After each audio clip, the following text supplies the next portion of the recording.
Bonjour, bienvenue à tous pour une nouvelle émission de Toc Toc Docteur. Et cette fois-ci, comme les fêtes approchent, on s'est dit que peut-être il fallait passer de bonnes fêtes. Alors comment faire pour passer de bonnes fêtes sans finir aux urgences ?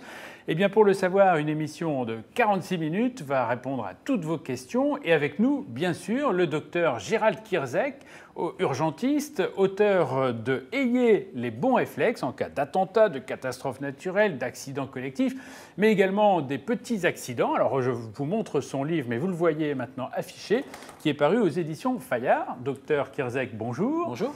Pour vous, les fêtes, c'est une bonne période ou une mauvaise période par rapport aux urgences ? Quand on est de garde, c'est une mauvaise période parce qu'on ne passe pas les fêtes à la maison mais à l'hôpital. Et puis, c'est une mauvaise période aussi parce qu'il y a des accidents un peu bêtes. Et c'est toujours un peu dommage d'être témoin d'accidents un peu bêtes. Alors, quand c'est des petites choses, c'est pas très grave. Ça peut même être marrant, hein. Les gens sont bien habillés. C'est un peu folklorique de voir toute cette population débarquer aux urgences. Et puis, par contre, il y a aussi des accidents beaucoup plus embêtants qui auraient pu être évités. Et ça, c'est toujours dommage de gâcher les fêtes. Voilà, donc on va en parler des petits et des gros accidents. Avec nous d'ailleurs pour en parler, Cécile Thibert, journaliste au Figaro Santé. Bonjour oui, Cécile. Bonjour Damien, bonjour à tous. Et puis j'en profite pour présenter mes collègues Anne-Laure Lebrun et Anne Xaillet, qui sont toutes les deux journalistes santé et qui vont nous parler de différentes chroniques. Voilà. Alors on va tout de suite commencer avec un des problèmes majeurs des fêtes de fin d'année. On est tous concernés. À Noël, au Nouvel An, on mange trop et du coup souvent ça nous amène à faire des indigestions. Alors justement Damien, est-ce que vous pouvez nous en dire plus sur qu'est-ce que c'est que ces indigestions, qu'est-ce qui se passe ? Bah oui, et puis je vais être aidé par une petite infographie qui va vous expliquer ça, parce que voilà, c'est ce qu'on appelle nous la dyspepsie, c'est quand on n'est pas bien, hein, on est gêné parce qu'on a trop mangé en fait, hein, ça s'est gonflé, ça peut même être douloureux, l'indigestion. Alors il y a plusieurs mécanismes qui entrent en jeu. Évidemment, quand on mange, les aliments vont descendre et remplir l'estomac. Quand ils vont remplir l'estomac, ils vont le dilater, et ça va envoyer des messages au cerveau, et le cerveau peut même aller jusqu'à dire « Oh là là, là je me sens pas bien, j'ai des nausées, allez, il faut vomir » par exemple, hein, ça c'est la catastrophe, quand on a vraiment trop mangé, on peut en arriver là. Et puis bien sûr, il peut y avoir aussi d'autres symptômes, sans aller jusqu'aux nausées et vomissements, et parce que, eh bien, tout simplement, on peut avoir un retentissement sur le cœur, on peut avoir des troubles du rythme, on va en parler dans un instant avec le docteur Kierzek, on peut avoir aussi des sensations de brûlure d'estomac, des ballonnements, bref, les symptômes peuvent être un petit peu trompeurs, et ça, c'est vraiment la plaie des urgentistes, n'est-ce pas, docteur Kierzek? Comment vous faites pour savoir, en particulier au moment du Nouvel An ou de Noël, que savoir que c'est un problème d'indigestion, d'excès de table ou de boisson et pas un problème plus grave? Eh bien, comme tout le temps en médecine, la première étape, c'est l'interrogatoire, ce qu'on appelle l'anamnèse, c'est-à-dire qu'on va interroger le patient, on va avoir les circonstances. Et si la personne nous dit « bah oui, j'ai fait un gueuleton hier ou à midi, j'ai un peu trop bu et puis j'ai ces symptômes, ces nausées, ces vomissements, pas forcément des douleurs abdominales et ce sont des douleurs en tout cas qui sont modérées », l'interrogatoire, un examen clinique rassurant, on va vous palper le ventre, on va prendre quelques constantes, la température, on va prendre la tension artérielle et cet examen clinique va être plutôt rassurant. Interrogatoire plus examen clinique rassurant, globalement, et c'est ce que font les confrères et les consoeurs généralistes, période de Noël ou en dehors des périodes de Noël, surtout s'il y a des épisodes en plus de gastro-entérite, généralement vous rentrez chez vous avec un traitement symptomatique parce qu'il n'y a pas grand-chose à faire, si ce n'est le repos digestif. Là où ça va un peu plus nous inquiéter, c'est s'il y a des symptômes vraiment très inhabituels, des douleurs abdominales importantes, par exemple un arrêt du transit intestinal, ce qu'on appelle un arrêt des matières et des gaz, vous n'êtes pas allé à la selle par exemple, et bien ça ce sont des choses qui vont nous embêter, ou des vomissements qui sont incoercibles par exemple, ou avec un petit peu de sang, et bien tout ça ce sont des signes à la fois d'interrogatoire mais aussi d'examen clinique, et donc là on va être un peu plus inquiet et on va faire des examens complémentaires pour essayer de confirmer le diagnostic. Ça peut être une prise de sang, ça peut être une échographie ou un scanner abdominal, mais ça c'est ce qu'on appelle le diagnostic différentiel. Finalement, il faut éliminer toutes les causes graves, toutes les causes urgentes, et parmi l'immense majorité qui vont être bénins, eh bien, il y a l'aiguille dans la botte de foin, et plus la botte de foin est grosse, plus l'aiguille, c'est-à-dire le malade grave, et la maladie grave est difficile à repérer.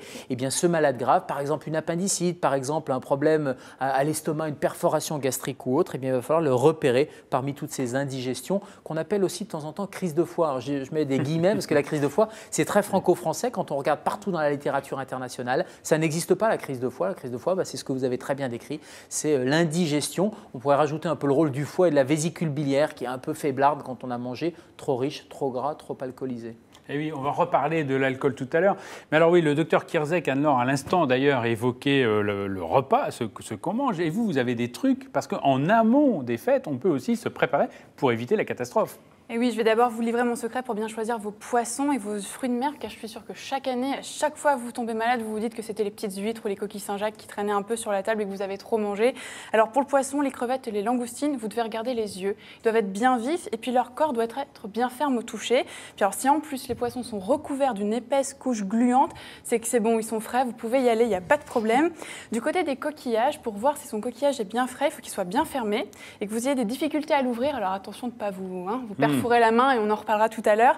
Et puis autre astuce, c'est au moment de les nettoyer vos coquillages. Ils remontent à la surface de la marmite, c'est qu'ils sont avariés, vous pouvez les jeter. Alors et si par exemple on prend des poissons ou de la viande surgelée, on évite les problèmes? Alors pas tout à fait, en tout cas il va falloir être patient avec le surgelé. Pour le poisson, vous le placez au frigo, vous attendez quelques heures, environ 3 heures pour 450 grammes de poisson. Et puis ensuite, vous pouvez le cuire. Surtout, vous ne faites pas décongeler vos poissons, vos viandes à température ambiante. Les bactéries adorent ça, elles vont proliférer et puis l'intoxication, c'est gagné. Du côté des viandes et puis des volailles, vous pouvez aussi les faire décongeler au frigo. Pour une pintade d'environ, allez, une dinde, pintade de 3 kg, c'est environ une journée. Donc c'est quand même long, donc il faut être patient. Et puis si vous voulez les décongeler dans l'eau, vous pouvez, donc vous faites couler de l'eau, ou alors vous mettez un bain d'eau froide, mais c'est toutes les 30 minutes qu'il faut changer le bain d'eau froide. Ouais. Et alors, docteur Kierzek, écoutez bien, ça vous intéressait. Comment fait-on pour bien fourrer la dinde? Alors fourrer la dinde, il y a un petit secret, c'est qu'en fait la farce c'est un vrai nid à bactéries, un vrai nid à microbes. Et puis si vous fourrez la dinde, je sais pas, 24 heures avant de la mettre au four, la dinde, et la farce va proliférer de bactéries, la volaille va être pleine de bactéries et c'est l'intoxication assurée. Donc mon conseil, c'est de faire cuire la farce à côté, à part de la dinde. Et si vraiment vous voulez que la dinde prenne un peu le goût de la farce, vous pouvez mettre la farce dans la dinde et enfourner le tout. Mais ensuite, et surtout, vous retirez la farce de la dinde juste après la cuisson. Et là, une question. Alors, maman, écoute bien. Qu'est-ce qu'on fait des restes? Alors, les restes, va falloir être très vigilant. Tous les plats qui sont restés plus de 2 heures, et la grande majorité des plats des fêtes restent plus de 2 heures sur la table. Alors on ne jette pas, non, on ne jette pas, mais par contre on les met directement au frigo. Réfrigérateur, on ne va pas pouvoir les congeler, cela parce qu'ils sont restés trop longtemps et la contamination a eu lieu pendant toute la soirée des fêtes et le lendemain c'est intoxication si on les consomme et si on les congèle.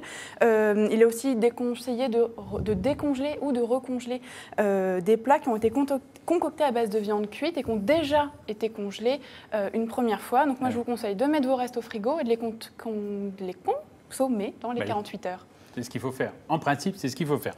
Alors, docteur Kierzek, on en a parlé, on l'a évoqué un instant. Est-ce que oui ou non, on peut ouvrir ses huîtres soi-même? Je dis souvent, écailler, c'est un métier. C'est-à-dire qu'on ne va pas s'improviser comme ça, écailler. Et nous, on voit beaucoup. Il y a 2 accidents qu'on voit. Et le premier accident, très clairement, ce sont les plaies de main avec justement l'ouverture des coquillages quand on n'est pas habitué ou quand on n'est pas équipé. Parce qu'on peut être habitué, justement, quand on est habitué, on dit allez, on fait un petit peu vite, etc. Sauf que si on n'a pas le bon couteau, et c'est vraiment le bon outillage à avoir, et deuxièmement, avoir un gant qui est protecteur, un peu comme les côtes de maille, comme les chevaliers avaient, il existe des gants comme ça qui permettent de protéger sa main, le couteau, la protection de l'autre côté, là on peut se hasarder si on connaît.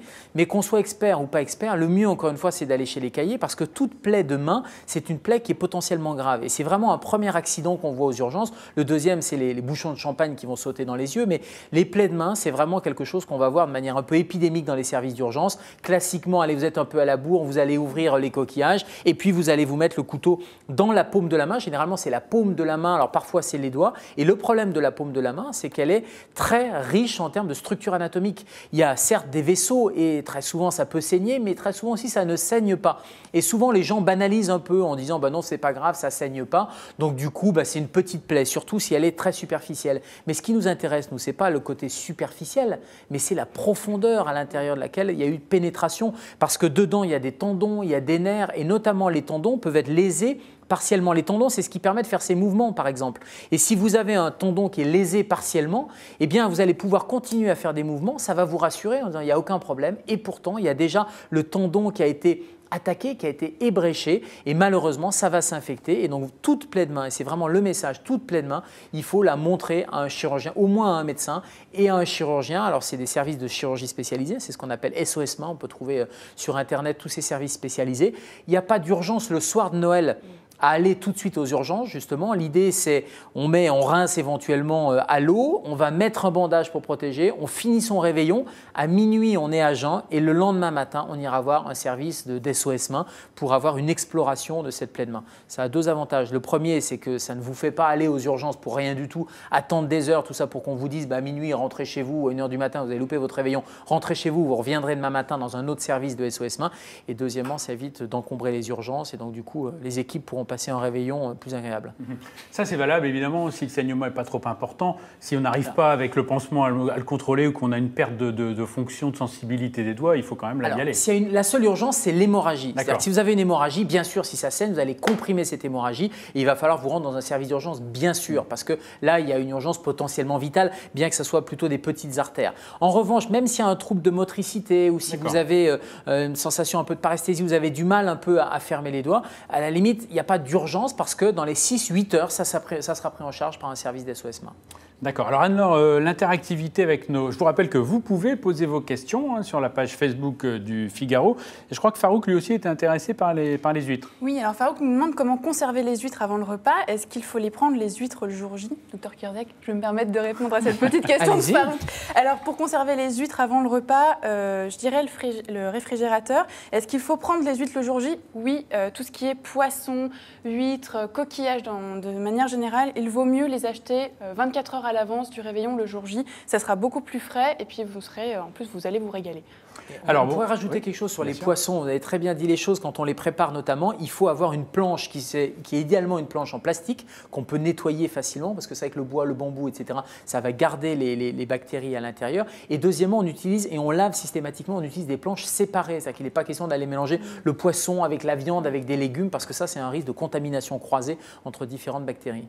Et ça, c'est aussi une erreur fréquente. Alors, vous avez évoqué le bouchon de champagne. Ça aussi, ça paraît évident, mais on ne s'amuse pas à diriger le bouchon de champagne vers quelqu'un. Il y a dans le premier bouquin 101 conseils pour ne pas atterrir aux urgences, c'est 100 accidents stupides. C'est stupide parce que quand les gens viennent, ils disent oui, j'ai pas fait exprès d'avoir cet accident. Et donc le deuxième type d'accident qu'on a, c'est les bouchons de champagne. Vous êtes tous en train de faire la fête, vous avez un peu picolé, vous avez la bouteille, vous dites Damien, je vous vise, j'ouvre et là où je fais pas exprès, mais le bouchon va sauter et vous le prenez bing dans l'œil. Et ça c'est dramatique parce que vous imaginez la contusion du globe oculaire. On imagine bien l'impact sur l'œil d'un bouchon de champagne qui va partir avec une pression, avec une vitesse, c'est l'équivalent d'une balle de golf que vous tireriez avec votre club. Donc c'est extrêmement puissant, avec des plaies oculaires, avec des contusions oculaires, avec des décollements. Parfois même, on n'a aucune lésion externe. Parfois, on a des lésions externes, mais parfois, on n'a pas de lésion externe. Mais la répercussion, le contre-coup à l'intérieur de l'œil est assez dramatique. Et là, c'est vraiment aussi le deuxième type d'accident qu'on pourrait éviter tout simplement en ayant le bon réflexe de viser toujours le plafond. Alors tant pis, on fera un trou dans le plafond, mais il vaut mieux faire un trou dans le plafond qu'un trou dans l'œil.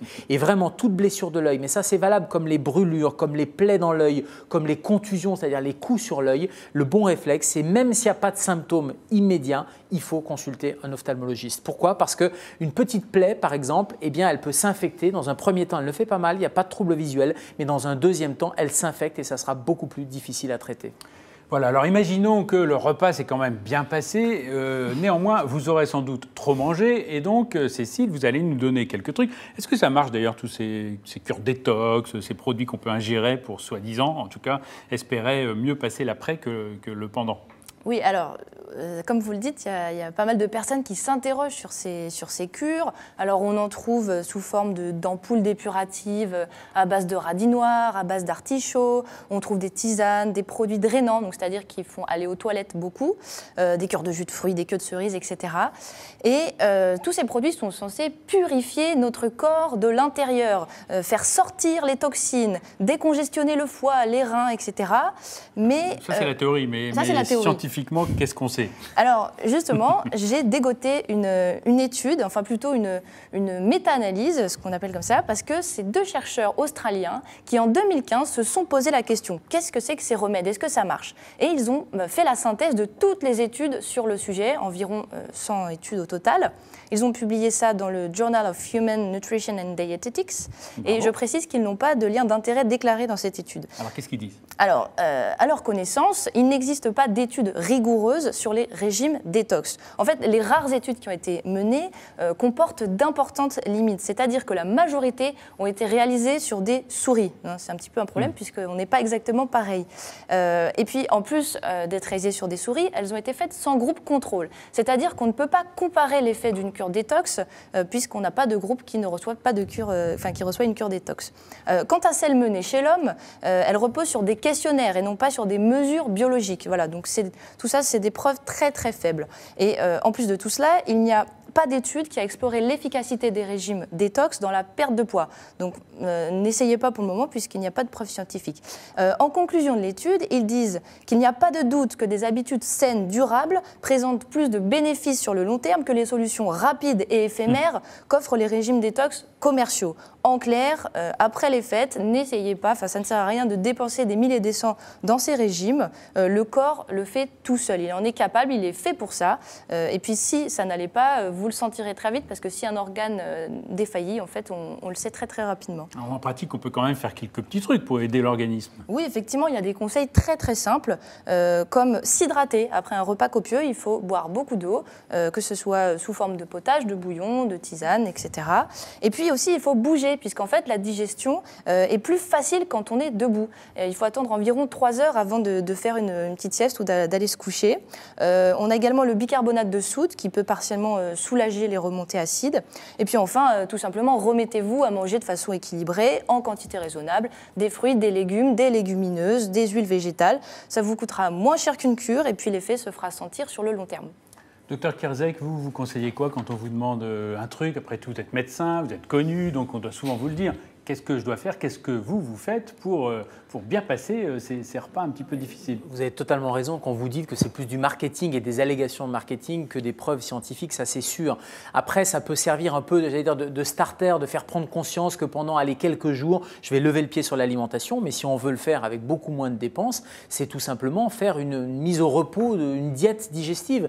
C'est des conseils qu'on donne dans les gastro-entérites, c'est pareil après un repas copieux, c'est de dire on va s'hydrater simplement pendant un jour, pendant 24 heures. Si en plus on ajoute un petit peu d'activité physique, pas trop, parce que si on a tendance à apporter moins de calories, on ne va pas aller se mettre à faire du jogging, mais ralentir un peu le rythme d'ingestion alimentaire, bouger un peu plus et surtout s'oxygéner, c'est les meilleurs conseils qu'on peut avoir, surtout quand on a un petit peu bu. Alors l'autre question qui revient souvent, c'est qu'est-ce que je peux faire pour éviter de prendre quelques kilos? Est-ce qu'il faut que je jeûne avant? Est-ce qu'il faut que je mette mon tube digestif au repos avant finalement de faire un gros repas? La réponse elle est non, parce que l'organisme est bien fait et si jamais vous jeûnez pendant quelques jours avant, vous allez enclencher un certain nombre de signaux dans l'organisme qui vont dire attention famine. Et s'il y a attention famine, ça veut dire rattrapage. Et donc vous allez vous jeter sur la nourriture le jour J et donc tout ce que vous aurez potentiellement perdu, vous allez le rattraper, voire même vous allez stocker encore plus les graisses, les sucres, etc. Donc c'est vraiment pas une bonne idée. L'idée c'est quelques jours avant et là on est quelques jours, 10 jours avant, c'est d'aller rééquilibrer, faire une rééducation alimentaire, lever le pied sur les choses riches en sucre, riches en graisse, reprendre 3 repas par jour, éventuellement à partir de 17-18 heures, peut-être moins manger le soir jusqu'au lendemain matin, le grand verre d'eau le matin, le grand verre d'eau le soir aussi, ça c'est très bon également parce que ça permet de drainer le tube digestif et puis comme ça vous pourrez faire quelques excès, modérés mais quelques excès le jour J. Et le docteur Chevalier qui est nutritionniste, médecin nutritionniste à Montpellier nous disait aussi qu'il fallait aller à l'apéritif, enfin préparer le repas finalement en ayant bu un verre d'eau et manger une pomme pour ne pas se précipiter sur ces tentations que sont les gâteaux apéritifs et non plus boire trop d'alcool simplement pour étancher sa soif. C'est un bon conseil? C'est un très bon conseil et mâcher, ça paraît tout bête mais le fait de mâcher, le fait de mastiquer, vous aurez d'abord une impression de prendre les aliments, donc de satiété, donc ça va envoyer des signaux au système nerveux en disant voilà, je suis en train de profiter donc je vais moins manger, ça va automatiquement réduire les quantités et on sait maintenant qu'il y a des phénomènes neuro-hormonaux, le fait de mâcher, ça va permettre de préparer la digestion, d'envoyer un certain nombre d'hormones, de sécréter un certain nombre d'hormones. Donc la première étape de la digestion, aussi bien pour le confort, mais aussi pour éviter de prendre trop de poids, c'est vraiment la mastication. Ce n'est pas uniquement dans l'estomac, uniquement dans le tube digestif, ça commence déjà dans la bouche, puis ça permet aussi de prendre du plaisir, parce que le but de manger, c'est quand même de prendre du plaisir. Alors un petit détour par nos internautes qui nous bombardent de questions, où on en est? Alors, nous avons Dima Katir qui nous demande qu'est-ce qu'une contamination croisée. Je pense que ça fait référence à ce que nous avions évoqué tout à l'heure. Alors, une contamination croisée, qu'est-ce que c'est? Par exemple, si vous avez un poisson qui est un peu avarié ou des bactéries qui sont sur un aliment, vous risquez de le passer sur un autre aliment et de développer. Le terme, ça fait référence aux allergies croisées. Par exemple, une allergie croisée, c'est que vous êtes allergique au kiwi et vous allez être aussi allergique au latex parce que de manière croisée, votre organisme ne fait pas la différence finalement. Donc, c'était en référence aux allergies croisées, les contaminations croisées. L'idée, c'est d'éviter de prendre une bactérie ou quelque chose. Ça peut être aussi des moisissures, ça peut être plein de choses. Il n'y a pas que des bactéries d'un aliment et les passer à un autre aliment. Juste sur l'histoire des gastro-entérites, et je crois que c'est important quand on fait un repas de famille, et si vous avez des symptômes, par exemple, vous vous mettez tous à vomir au cours de ce repas, on pense tous intoxication alimentaire. Il y a un diagnostic qu'il ne faut pas louper, c'est l'intoxication au monoxyde de carbone. Globalement, quand dans un repas de famille, vous n'êtes pas bien, vous avez des nausées, vous avez des maux de tête, on pense tous intoxication alimentaire. Il faut penser aussi à l'intoxication au CO. Vous savez, c'est ce gaz qui n'a pas d'odeur, qui n'a pas de saveur particulière, on ne voit rien de particulier, mais c'est une chaudière qui est défectueuse et qui va remplacer l'oxygène par le CO. Et il remplace l'oxygène par le CO dans votre organisme aussi. Et donc, du coup, tous les symptômes vont être des nausées, des vomissements et toute la table, évidemment, toute la maison va être atteinte. Si en plus vous avez le chien, le chat qui est atteint, ce n'est pas une intoxication alimentaire, sauf s'il a mangé la même chose que vous. Donc là, il faut vraiment ne pas perdre une seconde, ouvrir les fenêtres, sortir et appeler le 15 ou le 18. Donc il faut vraiment penser à cette histoire d'intoxication au CO. D'ailleurs, on appelle ça un tueur silencieux parce que chaque année, malheureusement, il y a des morts en France de cette intoxication et on n'y pense pas toujours. Voilà pourquoi SOS Médecins, les SAMU, les pompiers, quand on arrive chez vous, on a toujours un petit détecteur qui permet de repérer dans l'air ambiant le CO. Et c'est vrai aussi d'ailleurs, en période hivernale, pensez à faire vérifier vos chauffe-eau, pensez aussi à ne pas boucher les aérations, même s'il fait un peu frais, il faut aérer les pièces, il ne faut surtout pas boucher, c'est un mauvais réflexe qu'on a parfois. Puis bien sûr, on n'utilise pas des moteurs à l'intérieur, on ne fait pas un brasero à l'intérieur d'une pièce pour faire un plat. Barbecue, c'est dehors. Barbecue, c'est dehors, exactement, docteur Kierzek. Alors, il y a une question qu'on n'a pas encore abordée, à moins que vous ayez encore un détour à faire par les internautes, puisque je vois que Marie nous dit que tous ces conseils sont bien jolis, mais il faut aussi de l'éducation et faire appel au bon sens des gens. Le bon sens peut parfois être pris en défaut, Gérald, non? Vous n'avez pas eu des cas où effectivement les gens se sont fait surprendre? Vous avez raison, Marie. C'est-à-dire que le bon sens, c'est ce qui permettrait d'éviter tous les accidents. Encore que le bon sens, moi, mon bon sens d'urgentiste, il est avec des années d'expérience et d'accidents que je vois un peu bêtes auxquels je n'aurais pas forcément pensé avant. Un exemple. Un exemple, les couteaux dans le lave-vaisselle, ça m'a frappé dans un de vos livres. Ça, c'est un exemple typique. C'est-à-dire que si on n'a jamais vu quelqu'un qui s'est empalé la main ou une petite fille, comme ça a été mon cas, qui a trébuché, la vaisselle était ouverte, le tiroir était sorti et les lames du couteau étaient en l'air et donc du coup, elle a malheureusement trébuché et elle a pris le couteau dans le visage. Si on n'a jamais vu cet accident, oui, c'est du bon sens, mais c'est du bon sens souvent a posteriori. On y pense après.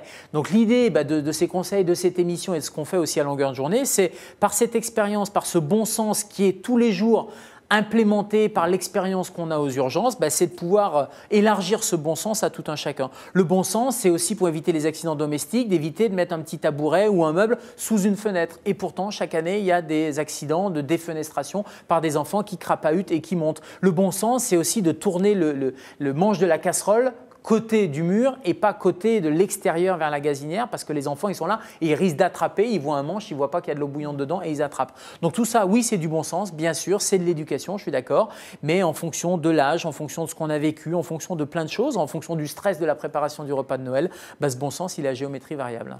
Alors, il y a une partie sur laquelle notre bon sens nous échappe souvent, c'est l'alcool, évidemment, parce que pour beaucoup de gens, la fête rime avec l'alcool ou l'alcool rythme avec la fête. Évidemment, tout ça doit être fait avec modération. Il faut savoir gérer son repas, on le sait parfois avec l'expérience. Encore que, on voit dans les accidents, notamment de la voie publique, que c'est souvent des gens de plus de 30 ans qui ont aussi des accidents de la voie publique sous effet de l'alcool. Donc, ce n'est pas seulement les jeunes qui ne se méfient pas qui se font prendre. Donc, l'alcool, ça, c'est vraiment un sujet clé. Alors, peut-être qu'on va d'abord commencer par une application que vous avez repérée, Anne, et qui pourrait peut-être être utile. Oui, effectivement. Alors, j'ai repéré une application qui s'appelle Alcotel. Donc, son principe est simple. Vous entrez votre âge, votre sexe, votre poids, le nombre de verres consommés et le type d'alcool, et vous obtenez une estimation de l'alcoolémie. Alors, je dis bien que c'est une estimation, parce qu'il ne s'agit pas d'un véritable alcotest, donc il faut être très vigilant. Et puis le problème, c'est que quand on a bu, ce n'est pas le moment où on va aller voir une application sur l'alcool sur son smartphone. Tout à fait. Et justement, l'objectif de cette application, c'est justement, évidemment, de vous déconseiller de prendre le volant. Donc, même si vous rajoutez un verre ou que vous en oubliez, de toute façon, le résultat sera le même. Quand on boit, on ne conduit pas. Alors, par contre, c'est peut-être plus intéressant sur la décroissance. Voilà. Alors, c'est intéressant de regarder quand même. J'ai fait un petit test. Donc, j'ai indiqué à l'application que j'ai consommé 2 coupes de champagne à 20 heures. Et résultat, vous voyez, je suis dans le rouge très rapidement, en fait. Même pas 1 heure après, je suis à 0,55 grammes par litre d'alcool dans le sang. En même temps, Anne, vous pesez 50 kilos. Quelqu'un qui en pèse 70 ou 100 ça aura un petit peu plus de marge. Voilà. Mais effectivement, les effets sont très, très importants puisque mon risque d'accident, ça c'est intéressant, est multiplié par 3. L'appli m'explique aussi que je risque une contravention de 135 € et un retrait de 6 points sur mon permis. Et ça, le risque d'accident, c'est intéressant parce qu'en fait, plus on boit, plus le risque d'accident augmente vite. Il faut savoir qu'à partir pour une alcoolémie de 0,8 g par litre, le risque d'accident est multiplié par 10. Et avec une alcoolémie de 1,2 g par litre, ce qui correspond en moyenne à 6 verres d'alcool, eh bien, c'est multiplié par 35, donc c'est énorme. Attention, quand Anne dit verre d'alcool, c'est les doses théoriquement du commerce, c'est-à-dire qu'on vous met 4 centilitres de whisky, on vous met 25 centilitres de bière, on vous met une flûte de champagne. Ce n'est pas les doses en général qu'on se voit servies au moment du Nouvel An. Voilà, faut pas tricher. Exactement. Et alors, dernière chose, alors ça c'est aussi intéressant, l'appli évalue donne l'heure indicative à laquelle l'alcoolémie sera à nouveau à 0. Donc ça c'est peut-être intéressant de le faire finalement en amont. À titre préventif pour bien se rendre compte que finalement l'élimination de l'alcool est lente. Donc voilà, on regarde ici la courbe d'élimination de l'alcool. On voit bien que première phase, ça augmente très très vite pour atteindre un taux maximal au bout d'1 heure de temps en moyenne. Donc ça, on s'en rend bien compte quand on boit, on a très très vite les effets de l'alcool. Et en revanche, ce qu'on sait un petit peu moins, c'est que ça prend vraiment plusieurs heures pour éliminer l'alcool. Il faut compter en moyenne 2 heures par verre. Donc retenez bien ça, 2 heures par verre, c'est quand même beaucoup. Et donc là, dans ce cas-là, avec 3 verres, donc sans tricher, eh bien, au total, l'alcool est éliminé au bout de 7 heures. Alors ça, l'alcool, Gérald, vous êtes d'accord, c'est vraiment, ça vous amène des cas très graves aux urgences, si tant est que les gens arrivent jusqu'aux urgences. Il y a plusieurs choses, mais vous avez raison quand vous dites vous risquez l'accident, mais concrètement, vous risquez de tuer quelqu'un. C'est-à-dire que quand l'alcool, on a l'impression qu'on peut prendre dans le volant, même si on est allé 0,4, 0,5, on a l'impression d'être en capacité, mais les réflexes sont déjà amoindris. Et le réflexe de freinage, le réflexe d'évitement est déjà amoindri et vous risquez de renverser quelqu'un. Et c'est des drames qu'on voit malheureusement quasi quotidiennement et en particulier dans cette période de fête. Donc vraiment, le bon réflexe, c'est 0 alcool, c'est 0 verre. Ça, c'est très bien à la limite pour s'amuser, mais quand on ne conduit pas, quand on conduit, c'est vraiment 0 verre et ça permettra le capitaine de soirée. Et puis on peut aussi s'amuser sans alcool. Et puis il y a autre chose avec l'alcool. On voit de plus en plus du binge drinking, c'est-à-dire que boire de grandes quantités d'alcool extrêmement rapidement, et notamment les ados font ça. Nous, on a même doublé dans les services d'urgence les gardes, les jeudis, les vendredis, les samedis soirs. Parce qu'avant, c'était juste le vendredi soir ou le samedi soir. Maintenant, c'est jeudi, vendredi, samedi, dimanche, avec des gamins, pardon, mais c'est vraiment ça. C'est des ados qui sont à peine majeurs ou pas majeurs, qui vont boire de grandes quantités, qui n'ont pas l'habitude, des filles qui ont un petit poids corporel et donc du coup qui vont avoir une alcoolémie qui va monter très rapidement. Et il y a des vrais risques vitaux, notamment de s'étouffer.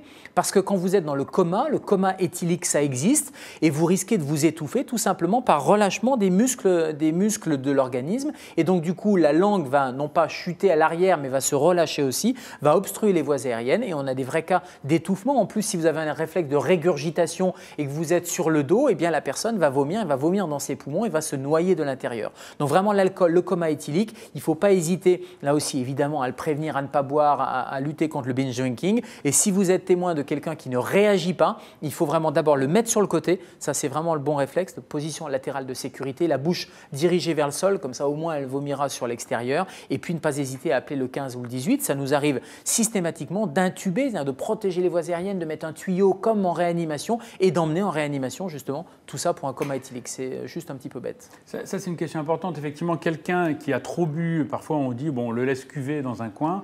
C'est pas une bonne idée ça. On le surveille et à quel moment on se dit là il faut vraiment faire le 15 parce qu'il n'est pas question de le laisser comme ça plus longtemps. Quand il ne réagit pas, vous le stimulez, il n'ouvre pas les yeux, vous voyez qu'il fait des mouvements un peu qui sont incoordonnés, voire des bruits qui sortent un peu bizarrement, ça veut dire que les voies aériennes sont obstruées, l'air ne passe pas. Donc il faut vraiment le mettre sur le côté et tant qu'il n'est pas réveillable, il n'est pas stimulable, c'est un coma, c'est la définition du coma. Donc il ne faut pas hésiter à appeler le SAMU Centre 15 ou les pompiers parce qu'on a, pour les fêtes du Beaujolais nouveaux, pour les réveillons, pour la fête de la musique. On a même des zones dédiées dans les urgences qui sont des zones de dégrisement. Alors vous allez dire, ce n'est pas le rôle des services d'urgence, mais bien sûr que si, c'est le rôle des services d'urgence parce que ça permet de surveiller. On a des équipes qui sont dédiées et qui surveillent le pouls, la tension artérielle, l'oxygénation et l'état de conscience. On va aller pincer, stimuler les gens parce qu'il ne faut pas hésiter à les stimuler un peu fortement pour voir à quel moment ils vont basculer dans un coma qui est trop profond. Donc c'est vraiment, le coma éthylique, c'est vraiment une cause malheureusement qui pourrait être évitée en diminuant la consommation d'alcool, mais surtout en surveillant les gens, les stimulant et en appelant. Et encore une fois, sur les secours, il vaut mieux appeler pour rien que passer à côté de quelque chose de grave. Ça, c'est vraiment le réflexe. On a la chance d'avoir un système SAMU Centre 15 en France, qui est un système avec un médecin au bout du fil, 24 heures sur 24, 365 jours par an, même le jour du réveillon. Donc, il faut vraiment en profiter. Et puis, je rajoute quelque chose sur l'alcool. N'oubliez pas non plus que l'alcool modifie votre perception des risques et quelque chose que vous ne feriez absolument pas à jeun, monter sur la table. Alors, en plus, vous avez un meilleur équilibre à jeun que quand vous avez bu, évidemment. Vous allez faire des choses qui ne vous paraîtront pas risquées sur le coup, ou prendre le volant, par exemple, alors que simplement, votre perception du risque n'est plus bonne et que, évidemment, votre vision, par exemple, va être moins bonne, vos réflexes seront moins bons. Il y a effectivement des inconvénients à avoir bu, même modérément. On disait sur les huîtres, écaillé, c'est un métier, serrurier, c'est un métier aussi. Pourquoi ? Parce qu'on a systématiquement des gens qui rentrent un peu bourrés. Alors, ils sont rentrés à pied, ils n'ont pas pris la voiture, heureusement. Ils sont arrivés à bon port à la maison. Ah, ils ont oublié leurs clés. Et qu'est-ce qu'on fait ? On dit, on va essayer de passer par le balcon ou par les parties communes et puis escalader, etc. Et systématiquement, on a des gens qui se retrouvent en bas. Alors, si c'est du premier étage ou du rez-de-chaussée, ce n'est pas très grave, encore que. Mais quand on a des défenestrations d'étages supérieurs, on a des drames. Tout ça parce que vous avez raison, il n'y a pas la perception du risque. Et puis, il y a aussi les mauvais réflexes. Et puis surtout, qu'on ait consommé, qu'on n'ait pas consommé de l'alcool, quand on a oublié ses clés, il vaut mieux dépenser malheureusement dans un serrurier plutôt que d'avoir un drame et de se retrouver en bas. Dans le meilleur des cas, estropié, et dans le pire des cas, on a des décès chaque année. Voilà, donc prudence, prudence. Cécile, vous allez nous donner des trucs cette fois-ci, ou pas d'ailleurs, pour la gueule de bois. Qu'est-ce qu'on fait le lendemain quand on a la gueule de bois ? Oui, alors sur Internet, les remèdes, les fameux remèdes anti-gueule de bois sont légion.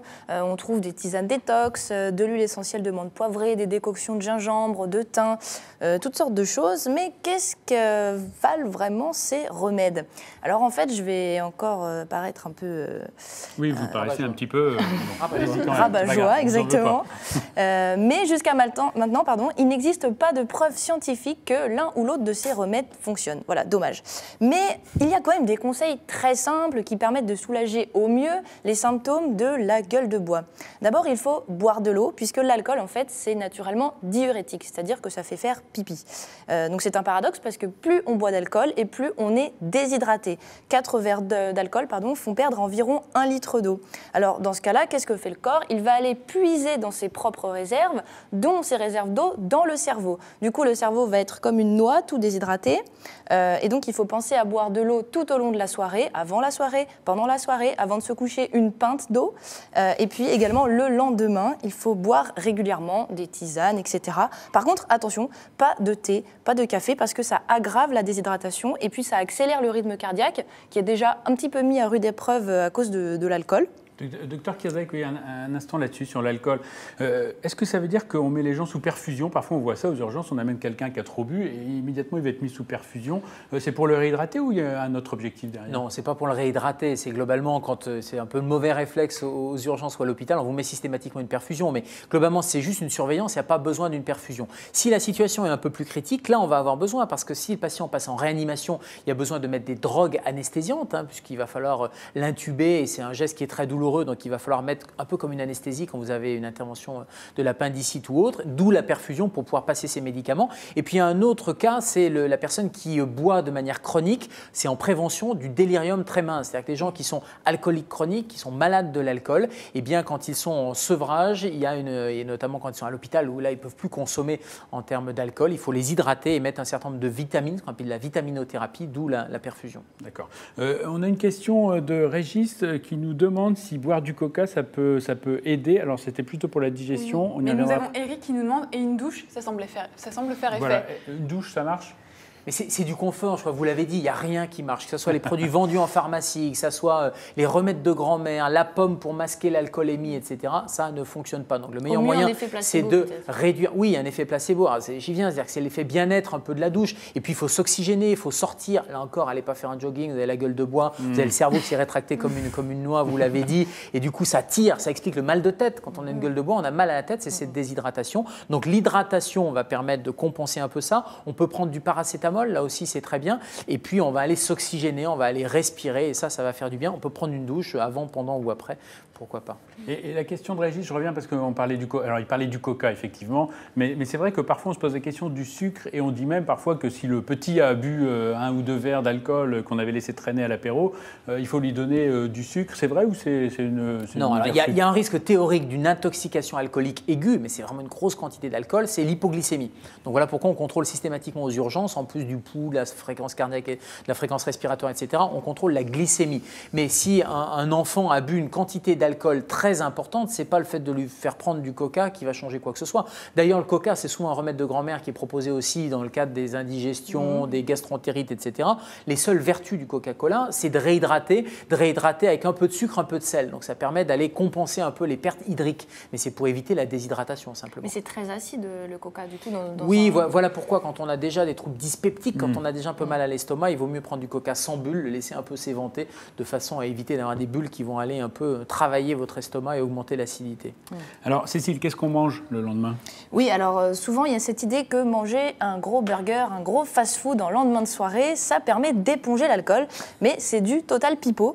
En fait, c'est même pire parce que le foie qui élimine l'alcool, qui est en train d'œuvrer pour éliminer tout cet alcool ingéré, est également chargé de transformer les graisses. Donc si par-dessus l'alcool, vous lui mettez un burger, ça va juste être la catastrophe.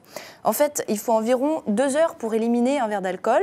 Et donc, quand on boit trop, le foie a du mal à éliminer. Et c'est ça qui provoque les maux de tête, les nausées, les vomissements.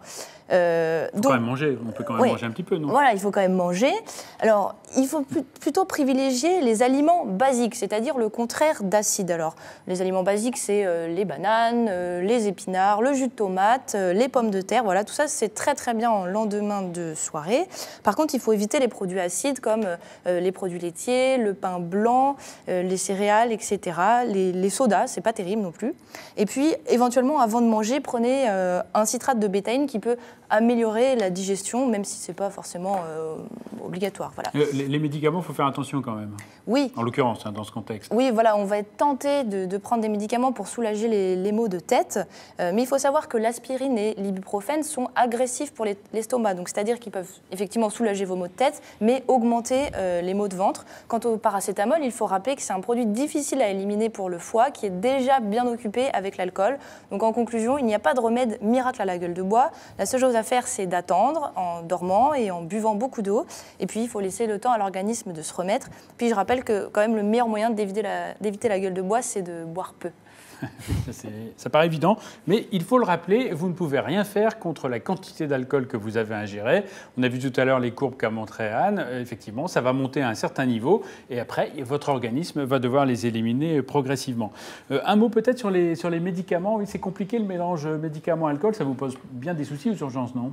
Oui, c'est parfois un peu compliqué. On dit classiquement quand on prend des antibiotiques, pas d'alcool, etc. Oui, respectez ce message-là parce qu'au moins si vous êtes sous antibiotiques, ce sera une bonne raison pour ne pas boire si vous étiez tenté de boire. Mais c'est surtout par rapport au métabolisme hépatique et la rapidité, soit d'élimination des médicaments, soit le métabolisme du médicament. Donc soit il va s'accumuler, soit il va être moins efficace, soit parfois il va y avoir un dosage qui va être, je pense, aux anticoagulants, les antivitamines K, un dosage qui va être perturbé, notamment pour les médicaments qui sont des médicaments chroniques à marge thérapeutique étroite. C'est quoi? C'est des médicaments où il faut vraiment un dosage qui soit vraiment très précis pour avoir un équilibre dans le sang qui soit respecté pour avoir cette efficacité-là. Et sur le paracétamol, il faut rappeler les doses. Le paracétamol, ça paraît être bénin, un médicament banal, mais c'est un médicament quand même. Et c'est 3 grammes par jour pour les adultes maximum.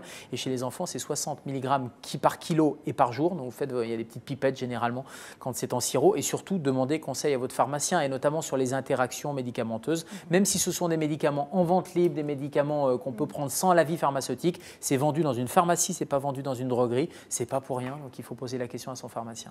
D'accord. Un petit mot quand même sur le cœur, parce que tout à l'heure, j'ai dit un peu brièvement que l'alcool pouvait perturber, en tout cas, le cœur chez les gens qui peut-être avaient déjà des troubles du rythme au départ. Mais on peut aussi faire authentiquement un infarctus au moment des fêtes de Noël. Il y a même une statistique qui montrait qu'on avait plus 4,5%, une statistique sur 220 000 certificats de décès américains, plus 4,5% de décès de cause cardiaque, et je parle bien de décès, au moment du 24, 25 décembre et 1er janvier. Donc, c'est des périodes un petit peu difficiles pour le cœur. Qu'est-ce qu'on fait quand quelqu'un se plaint d'une gêne et que c'est indigestion, pas indigestion, thoracique, pas thoracique? Si c'est nouveau, si c'est un symptôme qui n'a jamais été ressenti, qu'il n'y a pas de cause particulière à ce symptôme-là, on n'avait pas fait un énorme gueuleton, et surtout c'est une douleur à la poitrine, encore plus si vous avez des facteurs de risque, vous êtes fumeur, parce que souvent l'infarctus, on pense que c'est chez des gens âgés, un peu bedonnants, mais maintenant chez les fumeurs, si vous avez démarré de fumer il y a quelques dizaines d'années, 10 ou 20 ans, on arrive à avoir des infarctus à 35 ans parce que ça fait 20 ans de tabagisme. Donc si vous avez une douleur thoracique, peut-être un peu mal à la mâchoire ou même des symptômes un peu atypiques, une douleur, et je pense notamment aux crises cardiaques chez les femmes qui ont des symptômes atypiques, une douleur un peu dans le creux de l'estomac, cette douleur elle dure, elle est inhabituelle, il n'y a pas de cause pour l'expliquer, il vaut mieux là encore appeler le 15 pour avoir, même si c'est à tort et même si on surestime, il vaut mieux avoir ce conseil médical, on vous enverra un médecin, on fera un électrocardiogramme et ça c'est important pour éliminer l'infarctus, et même si on a surestimé, au moins on risque de ne pas passer à côté, ça serait dramatique de passer à côté. Et puis il y a autre chose, on a parlé des huîtres, mais les huîtres c'est bourré de sel, et quand on va manger au repas de Noël, il y a plein de choses, les chips, si vous en prenez quelques-unes, plus les huîtres derrière, plus un peu de fromage et un peu de sel que vous rajoutez, eh bien vous allez faire un excès qui est mauvais pour le cœur, et si vous avez un régime qui est limité en sel le reste de l'année, faut le suivre, y compris avec les huîtres et y compris pendant la période de Noël. Ça c'est une cause non pas de crise cardiaque, mais c'est une cause de décompensation cardiaque, et c'est le classique œdème du poumon, c'est le fameux OAP, où on a l'impression de s'étouffer de l'intérieur parce que le cœur a du mal à pomper.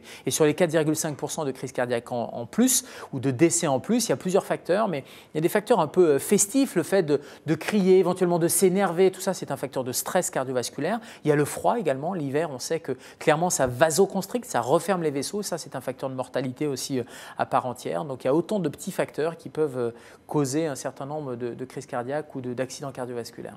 D'accord. Et on remettra d'ailleurs en lien, on vous met en lien une vidéo sur le massage cardiaque, parce qu'effectivement, si vous êtes présent sur les lieux et que quelqu'un va jusqu'à faire un arrêt cardiaque, cette fois-ci, pas forcément simplement l'infarctus avec la douleur, mais l'arrêt cardiaque, il faut connaître les bons gestes. Donc on vous mettra les liens, ainsi que les liens pour la position latérale de sécurité. Le docteur Kirdrek en a parlé tout à l'heure. On vous met aussi les liens. Mais j'aimerais bien qu'on passe aux accidents domestiques. Alors oui, Sébastien, quand même, pour le cœur, demandez, on fait du sport un lendemain de fête pour se décrasser, comme on dit, ou c'est pas très conseillé? Oui, mais pas d'effort violent. Globalement, c'est plutôt aller s'oxygéner, aller sur un rythme cool. C'est un peu comme si c'était un avion qui est en phase d'atterrissage. On a eu la vitesse, le plateau, et puis on est en phase d'atterrissage. Pas question d'aller faire un effort violent. Il faut sentir les choses. Marie, notre internaute tout à l'heure, disait il faut du bon sens. Voilà, le bon sens, c'est de ne pas aller tirer sur la corde. Vous avez déjà tiré sur la corde sur le plan digestif, n'allez pas tirer sur la corde sur le plan cardiovasculaire. D'accord. Alors, les accidents, on a parlé tout à l'heure de la coupure. En cas de coupure, qu'est-ce qu'on fait? Là, pour être clair, on se coupe un doigt, une main, on se coupe quelque part. Qu'est-ce qu'on doit faire? Alors, si c'est une main et si on ne voit pas la profondeur, même si ça ne saigne pas, il faut un avis médical. On l'a dit, un peu à retardement, mais il faut un avis médical dans les 6 à 8 heures. Si vous avez une entaille qui saigne, une hémorragie, le bon réflexe, c'est d'aller appuyer sur cette hémorragie. On surélève le membre, on appuie dessus, on peut mettre un lien large, pas un garrot, un lien large pour arrêter l'hémorragie. Et puis, il faudra aller faire un geste de suture. Il faudra aller regarder ce qui saigne et faire des points de suture. Donc ça veut dire les urgences, parce qu'il n'y a pas d'autre solution. Le garrot, on oublie. Le garrot, c'est vraiment pour des circonstances exceptionnelles, on en a beaucoup parlé pour les attentats. Malheureusement, il y a beaucoup de gens qui font des garrots alors qu'on aurait pu arrêter l'hémorragie autrement. Et le fait de faire un garrot, ça sert absolument et ça comprime toute la circulation à tel point que ça fait des lésions qui auraient pu être évitées. Donc vraiment, si on peut arrêter une hémorragie en appuyant dessus, en mettant un lien large, on le fait. Le garrot, c'est des circonstances vraiment exceptionnelles, c'est quand on ne peut pas maintenir cette compression. Et puis, on vérifie la vaccination antitétanique. Même si c'est une toute petite coupure, c'est une porte d'entrée potentielle pour le tétanos. Donc, on va vérifier la vaccination antitétanique. C'est le bon moment pour aller voir son médecin, regarder son carnet de vaccination. Il y a des carnets de vaccination électroniques qui sont pas mal faits. Et ça permet d'avoir cette vaccination. On rappelle qu'avant, c'était tous les 10 ans. Maintenant, c'est tous les 20 ans. À 25 ans, à 45 ans et à 65 ans. Et après 65 ans, c'est tous les 10 ans, parce que là, on a un système immunitaire qui est un peu plus faiblard. Donc voilà pour les coupures. Il nous reste une dizaine de minutes, donc vous pouvez continuer de nous envoyer des questions. On aura sans doute le temps de les prendre. Mais je dois aussi revenir à une autre question qui revient fréquemment. Qu'est-ce qu'on fait en cas de brûlure? Parce que c'est vrai qu'on prépare à manger, il y a l'effervescence, tout le monde va à droite à gauche, les enfants peuvent se brûler, mais les adultes aussi. Qu'est-ce qu'on fait en cas de brûlure? Alors, la brûlure, le premier réflexe à avoir, c'est de refroidir. On verra après si elle est grave ou si elle n'est pas grave, mais vraiment quand il y a une brûlure, que ce soit une brûlure thermique, c'est-à-dire vous brûlez, vous mettez la main sur le fer à repasser ou avec une casserole ou je ne sais quoi, une brûlure chimique, parce que ça peut être un produit chimique qu'on se renverse. Toutes ces brûlures-là, l'objectif, c'est d'éviter la destruction des tissus cutanés, la destruction de la peau. Donc on va refroidir très vite. Donc on va passer sous l'eau. On va passer sous le robinet d'eau tiède, d'eau froide, pas glacée et pas chaude évidemment, mais pas de l'eau glacée parce que le risque c'est aussi c'est l'hypothermie, notamment si c'est une grande surface qui est brûlée. Donc si c'est une grande surface qui est brûlée, on va sous la douche ou alors on prend le tuyau d'arrosage et on va arroser pendant de longues minutes. Alors on dit classiquement c'est la règle des 10. Pendant 10 minutes on va arroser à 10 cm de distance et à 10 degrés de température, de façon à ce que ça soit ni trop chaud ni trop froid. Et là, il y a deux cas de figure. Soit la brûlure, elle est simple, c'est-à-dire que c'est une brûlure qui est peu étendue, peu profonde. Peu étendue, le repère, c'est la paume de la main. Pas la vôtre de paume de la main, mais la paume de la main de la victime. Donc ça veut dire si c'est un enfant, c'est sa paume de main à cet enfant-là. Et si la brûlure est supérieure à cette surface cutanée, c'est une brûlure qui est grave. Donc il faut un avis médical. Le deuxième critère, c'est la profondeur de la brûlure. Premier degré, c'est rouge, c'est le coup de soleil. Ce n'est pas très grave. Deuxième degré, il y a des cloques, ce qu'on appelle des flichtens. Là, c'est déjà une brûlure plus grave, il y a un risque de déshydratation, il y a déjà le derme qui est atteint, donc on a creusé un peu plus les couches cutanées.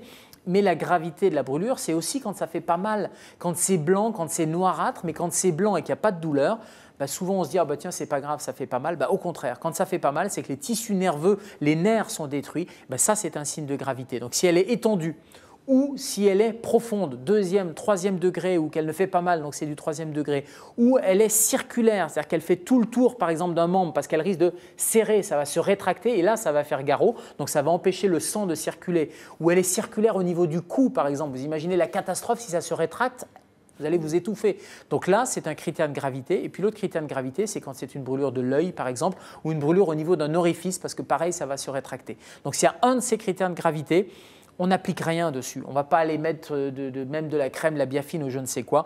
On recouvre d'une couverture de survie, d'un linge, de ce que vous voulez, quelque chose de propre, et on appelle le 15 et il faut un avis médical. Donc la brûlure simple, il n'y a pas ces critères-là. Là, on peut mettre quelque chose. Et on va mettre quoi? On va mettre un produit qui est propre, évidemment, acheté en pharmacie, spécial brûlure. Il y a plein de kits spécial brûlure, il y a des crèmes, il y a de la biafine, il y a de la flamazine. C'est un corps gras. Et quand je dis corps gras, on oublie le réflexe de grand-mère qui est de dire je mets du dentifrice, je mets de la pomme de terre, je mets je ne sais quoi dessus. Non, on ne met pas du beurre, on badigeonne de rien du tout. On badigeonne simplement d'un produit acheté en pharmacie. On vérifie la vaccination antitétanique aussi et on va surveiller cette brûlure. Cette brûlure, elle va se résorber tranquillement, elle va cicatriser et ça va rentrer dans l'ordre. Si elle devient rouge, si elle devient douloureuse, purulente, là on consultera. S'il y a des bagues, il faut les enlever ou si c'est aux mains Alors, tout à l'heure, on parlait des blessures de main. Toute blessure de la main, le premier réflexe là aussi à avoir, c'est d'enlever les bagues. Pourquoi? Parce que ça va gonfler. Et si ça gonfle, la bague, elle va rester coincée. Donc quand vous allez aller aux urgences, on n'aura qu'une seule chose à faire, c'est de la couper malheureusement. Donc c'est un peu dommage. Donc tant que vous êtes au début, le premier témoin, etc., vous enlevez les bagues. D'ailleurs, les bagues, attention, les bagues, il y a une blessure qui est terrible qui s'appelle le ring finger. C'est-à-dire quand vous avez une bague et que vous jardinez et puis vous accrochez sur le grillage, malheureusement la bague, elle ne va pas lâcher, c'est le doigt qui va lâcher. Donc quand vous jardinez, quand vous faites des activités un peu à risque, quand vous allez au match de foot par exemple, parce qu'il y a des grillages, etc., enlevez vos bagues, c'est un bon réflexe. Et si vous voulez vraiment avoir un excellent réflexe, vous demandez à votre bijoutier préféré de faire une petite zone de faiblesse sur la bague. Ce n'est pas une ouverture de la bague, mais c'est une zone de faiblesse qui fait que si jamais elle est accrochée, elle va s'ouvrir, cette bague-là. Je sais que les mariés n'aiment pas avoir une alliance qui est un peu, symboliquement, qui est un peu ouverte, parce qu'on peut la fendre, on peut l'ouvrir, et là, ça veut dire qu'elle va s'ouvrir si jamais il y a un accident. Mais même si on ne veut pas l'ouvrir complètement, on peut faire cette zone de faiblesse, ça vous sauvera le doigt, et ça, c'est un bon réflexe. Alors, autre question fréquente avec les jouets de Noël ou avec l'inattention par rapport aux enfants, qu'est-ce qu'on fait si un enfant s'étouffe ? Il ne doit pas y avoir d'inattention déjà, c'est-à-dire qu'il faut, l'inattention c'est quelque chose qui est cause d'accident, donc il faut vraiment faire attention, penser aux petits et charger un adulte de s'occuper d'un petit, parce que c'est toujours, c'est le tonton qui s'en occupe, mais non mais c'est pas toi qui t'en occupe, ou c'était toi Damien, etc. Et on s'aperçoit que ça déresponsabilise, donc il faut vraiment qu'il y ait quelqu'un qui soit responsable des enfants. Deuxièmement, il faut éviter qu'il y ait des choses qui soient à portée de main, ça veut dire que les cacahuètes sur les tables basses, etc. Il faut être encore plus vigilant parce qu'effectivement l'enfant risque de prendre cet objet, cette cacahuète, ou un petit objet qui traîne dans le salon et l'avaler de travers. Et là, il y a deux cas de figure. Soit il y a l'obstruction partielle. je m'étouffe, j'ai encore de l'air qui sort, j'ai avalé quelque chose, faites quelque chose. Et souvent, on se retourne vers moi, parce que je suis urgentiste à la table, et on me dit, fais quelque chose. Non, il ne faut rien faire. Pourquoi il ne faut rien faire? Parce qu'il y a encore de l'air qui passe. Je peux parler, je tousse, donc il y a peut-être quelque chose de coincé, mais en tout cas, il n'y a pas d'urgence vitale parce que l'air peut passer. Donc on dit à la personne de manger un peu de mie de pain si elle veut, de tousser pour essayer d'expulser toute seule le corps étranger, mais en tout cas, il n'y a pas d'urgence vitale. Si ça ne passe pas, on consulte, on appelle le 15, on demande un avis médical, on ira voir le médecin traitant, il fera une radio des poumons, etc., notamment chez les enfants qui ont toussé comme ça, et puis c'est passé tout seul, mais parfois c'est descendu dans le poumon, et c'est cause de pneumonie. Mais en tout cas, c'est une obstruction partielle, on ne fait pas de gestes intempestifs, on ne tape pas dans le dos, on ne le prend pas par les pieds, etc. Ça, c'est l'obstruction partielle. Deuxième cas de figure, l'obstruction totale. Il n'y a pas de son. Il n'y a pas d'air qui passe. Je ne peux absolument pas respirer parce qu'il y a quelque chose de coincé au niveau des cordes vocales, généralement au niveau de la trachée. Donc là, il y a absolument urgence vitale et il n'y a rien qui passe. Donc là, qu'est-ce qu'on fait? On se met derrière la personne et avec le plat de la main, on va taper entre les omoplates. Donc on va aller taper 5 grandes claques dans le dos. L'idée, c'est vraiment d'aller décoincer le corps étranger. Donc la tête un peu penchée en avant, 1 fois, 2 fois, 3 fois, 4 fois, 5 fois. Et là, il y a quelque chose qui va sortir. Si ça ne fonctionne pas, je me mets derrière et avec le poing cette fois, et je me mets dans le creux de l'estomac. Donc je vais prendre quelqu'un, on imagine que j'ai quelqu'un devant moi, et si je me mets de profil comme ça, voilà, j'ai la personne qui est au milieu, et j'ai le poing dans son creux de l'estomac, et je vais faire piston comme ça, je vais faire remonter de façon à expulser le corps étranger, à chasser l'air. On a le diaphragme qui est ici, l'objectif c'est de le faire remonter comme ça, et donc vraiment d'aller appuyer 5 fois de suite. C'est une manœuvre qu'on ne fait pas pour s'amuser, hein, c'est vraiment quand il y a une urgence vitale. Et on alterne 5 claques dans le dos, 5 méthodes d'Heimlich, 5 claques dans le dos, 5 méthodes d'Heimlich. Et évidemment, il y a quelqu'un qui appelle les secours parce qu'il n'est pas question de perdre du temps, donc on appelle le 15 et le 18. C'était monsieur Heimlich, qui est un vieux monsieur, un médecin, qui est décédé il y a très peu de temps et qui, encore dans sa maison de retraite, avait sauvé quelqu'un parce qu'ils étaient à table et quelqu'un avait fait une fausse route. Et monsieur Heimlich himself était là, il lui a fait la méthode d'Heimlich et l'a sauvé.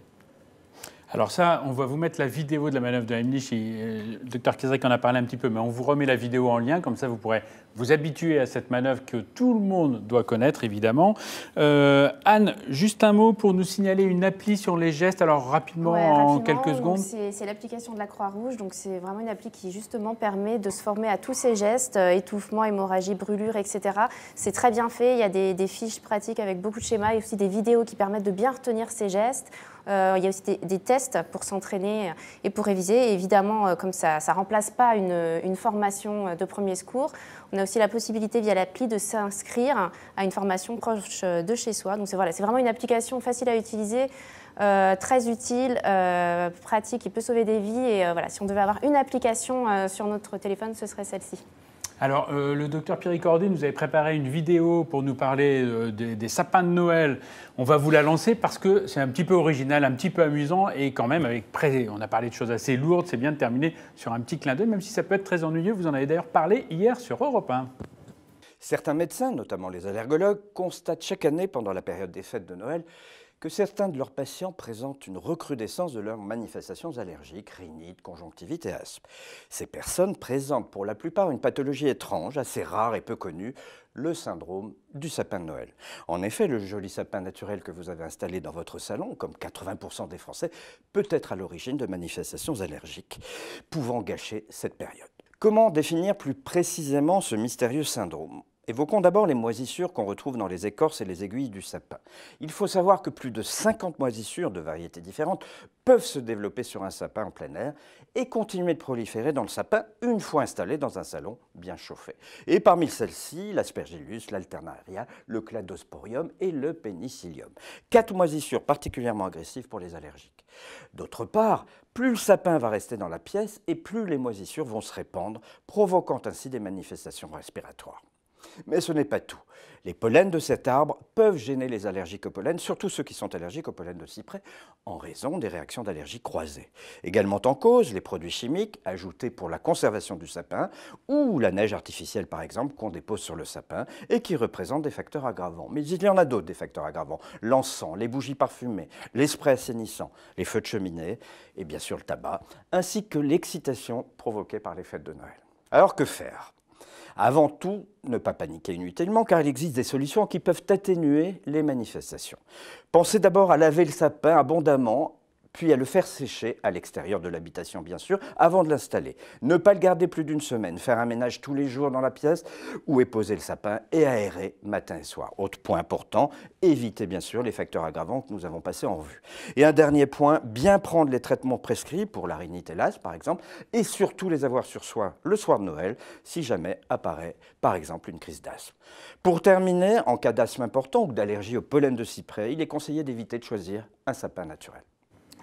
Voilà, c'est passé très vite. Merci à tous d'être restés jusqu'au bout, de nous avoir envoyé vos questions. Désolé pour ceux pour qui on n'a pas pu prendre ces questions.